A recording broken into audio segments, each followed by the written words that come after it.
తిరుపతిలో వైకుంఠ ద్వార దర్శనం టికెట్ల పంపిణీలో తొక్కిసలాట చోటు చేసుకుని 6 మరణించి ఇవాల్టికి 9 రోజులైంది. అయితే ఏంటి, నాడు గోదావరి పుష్కరాల్లో 29 మంది చనిపోలేదా? కందుకూరు తొక్కిసలాట ఘటనలో 8 మంది చనిపోలేదా? గుంటూరులో మరో 3 మరణించలేదా? అంతెందుకు, కుంభమేళాలో ఎంతమంది చనిపోలేదు? పూరి జగన్నాథ రథయాత్రలో ఎంతమంది చనిపోలేదు? నిత్యం రోడ్డు ప్రమాదాల్లో ఎంతమంది చనిపోవడం లేదు? ఇది కూడా అంతే. ఇది నేనంటున్న మాట కాదు సార్, మనుషుల ప్రాణాలపై చంద్రబాబు నాయుడు గారి సరికొత్త సిద్ధాంతం. పవిత్ర పుణ్యక్షేత్రంలో భక్తుల ప్రాణాలు తీసిన వారిపై అర్జెంటుగా చర్యలు తీసుకోవాలని మీరు ఎందుకు అనుకుంటున్నారు? కాస్త ఆగండి, ఒక్కసారి ఆ గోదావరి పుష్కరాల వైపు చూడండి. 2015 జూలై 14న దుర్ఘటన జరిగితే 29 మంది అక్కడికక్కడే చనిపోతే 2 నెలల తర్వాత అంటే 2015 సెప్టెంబర్ 15న విచారణ కమిషన్ ఏర్పాటు చేశారు. ఆ తరువాత 3 ఏళ్లకు అంటే 2018 సెప్టెంబర్లో నివేదికను బయటపెట్టారు. అందులో ఏం తేల్చారో తెలుసా? తప్పు భక్తులది, మీడియాదేనని. మరి తిరుమలలో తొక్కిసలాట జరిగి 9 రోజులే కదా అయింది, అప్పుడే తొందరెందుకు మీకు? ఈ ఘటన గురించి అందరూ మర్చిపోయాక తాపీగా ఓ 2-3 నెలలకు ఓ కమిషన్ ఏర్పాటు చేస్తారు.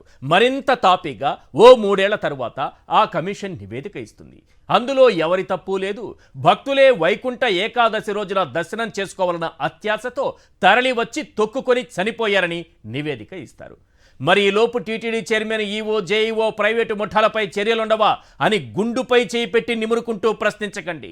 లోకేష్ సన్నిహితులైన లక్ష్మణ్ కుమార్, వేమూరి హరికృష్ణ, చందు తోట ఎప్పుడో కొండ వదిలి పారిపోయారు. ఇక చైర్మన్, ఈవో, జేఈఓ తమపై ఎలాంటి చర్యలు ఉండవన్న ధైర్యంతో కొండపైనే ఉన్నారు. అయ్యా చంద్రబాబు గారు, మీరు భక్తులకు సమాధానం చెప్పాల్సిన పని లేదు, కనీసం ఆ భగవంతుడికైనా సమాధానం చెప్పండి. ఈ కేసును కూడా గోదావరి పుష్కరాల కేసులానే గోదాట్లో కలిపేయనని ఆ గోవిందుడిపై ప్రమాణం చేసి చెప్పండి సార్. భక్తులు అడుగుతున్న ఈ 10 ప్రశ్నలకు ఆ భగవంతుడికి సమాధానం చెప్పండి సార్. క్వశ్చన్ నెంబర్ 1, 6 ప్రాణాలు తీసి 9 రోజులైనా ఇంతవరకు ఎలాంటి విచారణకు ఆదేశించలేదు, అవునా కాదా? ఆ భగవంతుడికైనా సమాధానం చెప్పండి సార్. క్వశ్చన్ నెంబర్ 2, ఘటనకు ప్రధాన బాధ్యులైన చైర్మన్, ఈవో, జేఈఓలపై ఇంతవరకు చర్యలు తీసుకోలేదు, అవునా కాదా? ఆ భగవంతుడికైనా సమాధానం చెప్పండి సార్.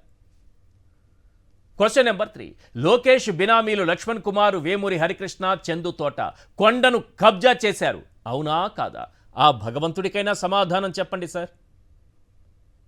క్వశ్చన్ నెంబర్ 4, భక్తుల సొమ్ముతో ఈ పచ్చముఠాకు టీటీడీలో ప్రత్యేక ఛాంబర్ సౌకర్యాలు ఏర్పాటు చేశారు, అవునా కాదా?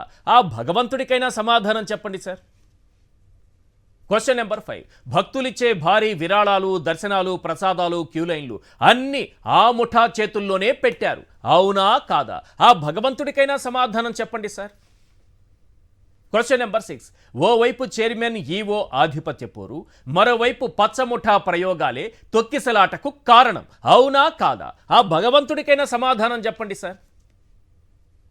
క్వశ్చన్ నెంబర్ 7, తొక్కిసలాట ఘటన తర్వాత పచ్చముఠా కొండపై నుంచి అత్యంత రహస్యంగా జారుకుంది, అవునా కాదా? ఆ భగవంతుడికైనా సమాధానం చెప్పండి సార్. క్వశ్చన్ నెంబర్ 8, లడ్డూలకు జంతువులకు ప్రచారం తరువాత నిత్యం ఏదో ఒక దుర్ఘటన జరుగుతూనే ఉంది, అవునా కాదా? ఆ భగవంతుడికైనా సమాధానం చెప్పండి సార్.